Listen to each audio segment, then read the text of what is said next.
fact is, zero waste and sustainability oftentimes isn't really aesthetic. It's really, really rooted in using what you have. Sometimes that doesn't look so pretty on Instagram. Hello everyone, and welcome back to the Going Zero Waste YouTube channel. I'm Catherine Kellogg, and today we're going to be going over 15 free, sustainable, and eco-friendly swaps.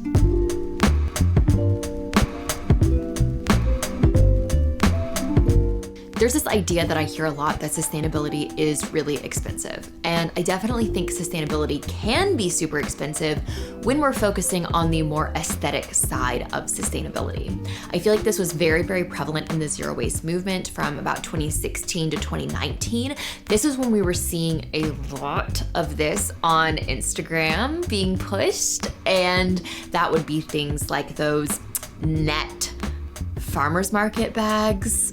I haven't seen any of those in a really long time.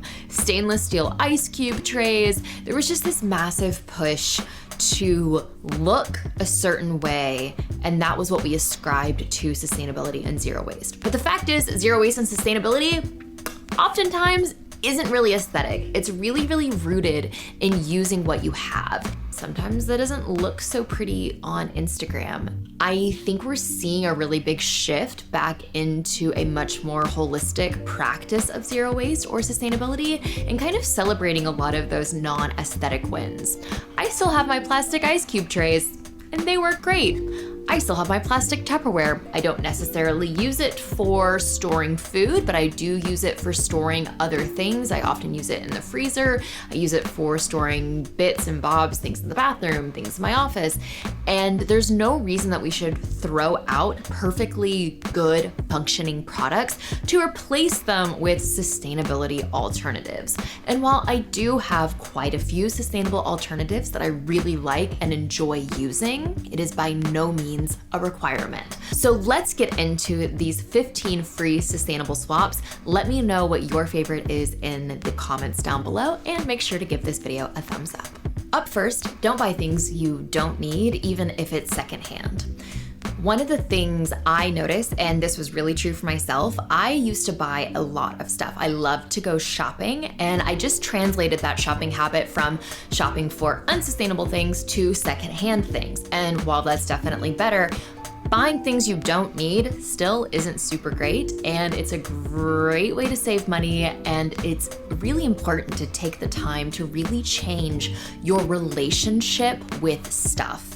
You really need to change how you view buying and shopping to create more sustainable habits in the future, to be able to kind of ward off a lot of the consumerism that's baked into our culture. The second thing is to upcycle before you recycle. So instead of immediately jumping to recycle what you have, is there a way that you can upcycle those products that are going to be useful for you? For instance, I love to collect glass jars, and I use these to store leftovers, food. I save these for when people come over to parties so they can take leftovers home with them. They're great for additional drinking glasses. They are great for storage. There are so many different things you can use these jars for, and it's wonderful because now you don't have to go out and buy other organizational products that you might otherwise need.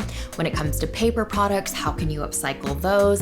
I love upcycling my old shoe boxes to use them as storage containers. I have some curlers in them. I keep my sewing supplies in them. I've also used old chips and cookies and cracker boxes to make these really cute journals, and I had a really fun girls' night doing that last year. There's just so many different ways we can get creative with our recycling and find ways to breathe new life into it at home before it goes to the recycling plant. Third on the list, we have food scraps. So there's a lot of foods that people don't know you can actually eat, which is really surprising, and I have a whole video on that, which I will link down in the description, as well as a forthcoming book about food scraps. For instance, broccoli stalks. A lot of people throw out their broccoli stalks. Mind-blowing. Broccoli stalks cost per pound. You are throwing away half of your money, and they're delicious. So please start eating them.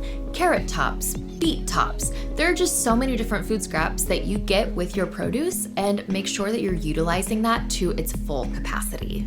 Start a compost bin. Now, I know that this one kind of borderlines on costing money, but a lot of cities subsidize compost bins, and you can get one very, very inexpensively. And if you have the space in your backyard, trench composting is free. You just dig a hole. I believe it has to be about a foot deep, and you can start composting your scraps that way. There's a lot of different ways you can do it that are really inexpensive or free. When I lived in California, we had curbside compost that was built in with our trash service, so it didn't cost us anything extra. And now that we live in Maine, we pay for trash per trash bag, which is awesome because we probably spend maybe $1 to $2 a month on trash.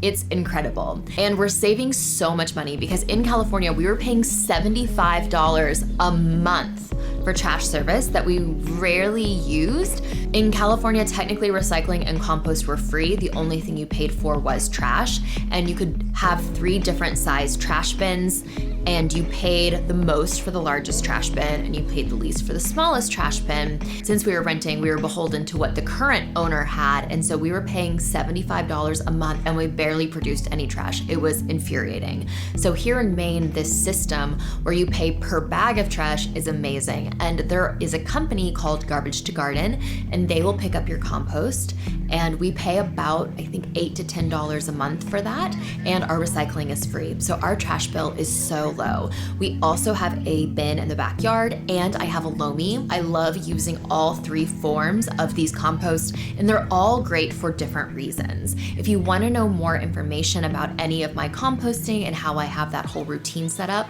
let me know down in the comments. 5th on the list, we have joining your local library. Libraries are incredible.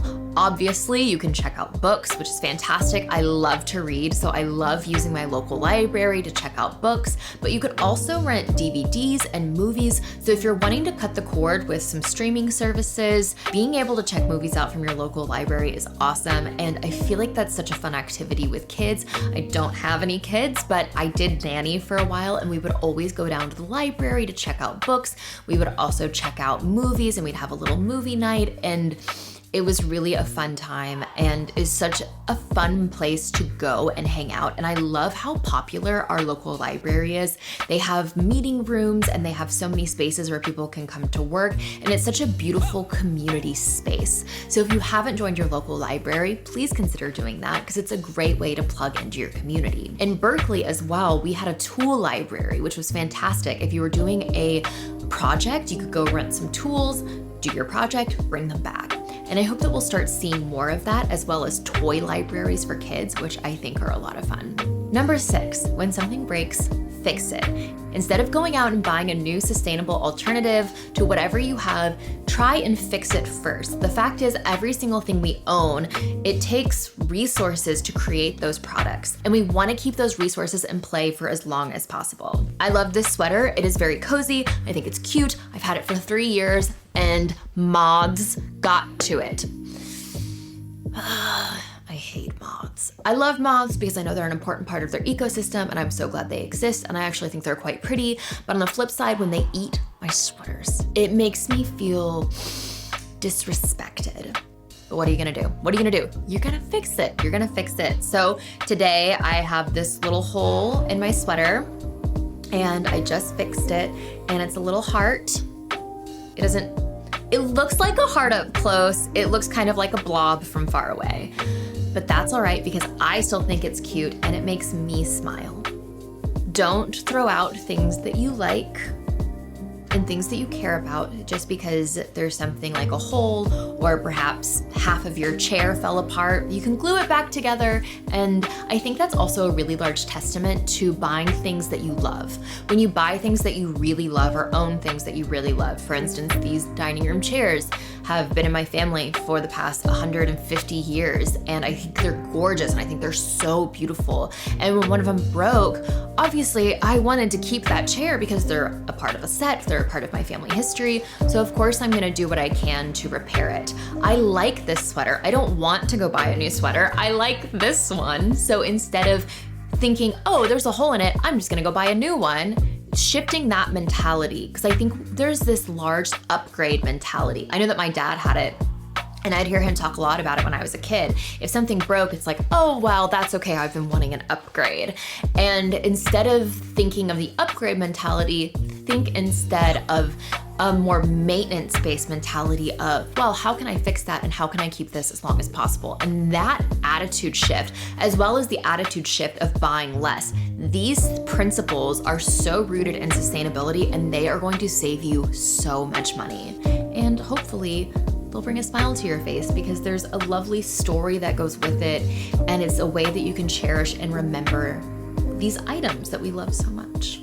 Use those promotional items you wind up with. I don't know about you, but I have so many promotional tote bags. And because I have them, I'm going to use them. And sometimes I gift them to friends who need them or if they're carrying something home. But we often get free promotional items, whether those are water bottles or tote bags. Find ways to actually use those and incorporate them because a lot of them are actually pretty nice canvas totes that I can get quite a bit of use out of and continue to keep those resources in play for longer and longer. And the best part is they're free. If you haven't already joined your Buy Nothing group, do it. These are hyper-localized groups, often on Facebook, where you can plug in with your community members. You can list things you have for free. You can also get things that other people have for free. And it's this beautiful sharing community where if you're in need of something, you can also sometimes post, hey, I'm looking for this, especially if you just need to borrow something for a party. Hey, I need 3 platters for a party. Does anyone have some I can borrow? This is a great way to build community. It's a great way to avoid you having to buy anything, as well as just being able to meet your neighbors and really start to create more of a sharing economy around you rather than having to go out and buy. Something I really want to explore is how this extreme capitalist society we live in is creating so much loneliness. We don't really share as much as we used to, and we feel like we have to own everything ourselves, even if we're not using it. If you only use camping equipment 2 times a year and it's sitting in your closet for the other 50 weeks out of the year, is that really a good use of resources? I think that's something that's really beautiful about a lot of these rental programs that many outdoor retailers have, such as REI, where you can go and rent equipment, use it, and bring it back, because often you don't need to own that equipment. Use your car less, bike, and walk more. I have something called the 30-minute rule, and if something is under a 30-minute walk, I walk or I bike there. And it's a really great way to be less dependent on my car. I don't have to worry about paying for gas, and it's a great way to get outside and infuse a little bit more movement into my day. Having lived downtown in California and now here in Maine, it's so wonderful just to be able to get out and go on a nice walk and be able to meet friends. Walkability is something that I have prioritized a lot in my life because I hate driving. So much so that I actually sold my car in California and I no longer have one. I love being able to walk and carpool with friends, and I know that I'm in a very privileged position because I do work from home and I don't actually have to go out of the house every single day.